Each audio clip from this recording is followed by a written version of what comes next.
Kushtet e vështira ekonomike dhe sociale në qarkun e Elbasanit po e bëjnë gjithnjë më të pamundur aksesin e drejtësi, të ardhurat e ulta i detyrojnë ata të kërkojnë alternativa falas. Të dhënat nga qendra e shërbimit të ndihmës juridike parsorë tregojnë një rritje të ndjeshme të rasteve të trajtuara. Gjatë vitit 2025 janë regjistruar 285 raste për ndihmë juridike falas, ose 58 qytetarë më shumë krahasuar me një vit më parë. Ta tregon një nevojë reale që qytetarët kanë për shërbime të ndihmës juridike dhe orientimin ligjor.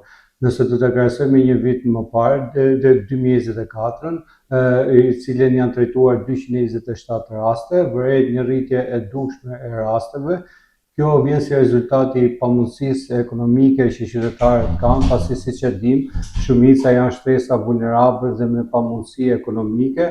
Sipas specialistëve, qytetarët i drejtohen qendrës për çështje si divorci, ndarje e pasurisë apo edhe shërbime më të thjeshta ligjore. Ndihma dhe konsultimi falas kërkohen kryesisht nga persona me të ardhura të vogla, të papunë, pensionistë dhe shtresat të tjera vulnerabël, për të cilët ndihma juridike parsorë mbetet shpesh e vetmja mundësi për të ushtruar të drejtat e tyre.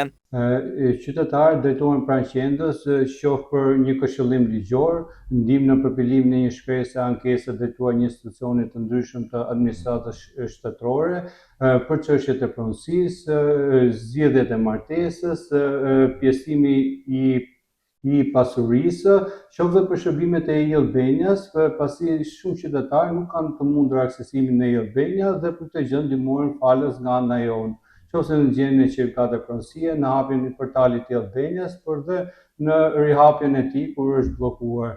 Dhe çdo gjë mbulohet falas në qendra jonë. Rritja e kërkesave për ndihmë juridike falas konsiderohet një pasqyrim i drejt për drejt i realitetit ekonomik dhe social në qarkun e Elbasanit, duke nxjerrë në pa nevojën për mbështetje të vazhdueshme për shtresat më në nevojë.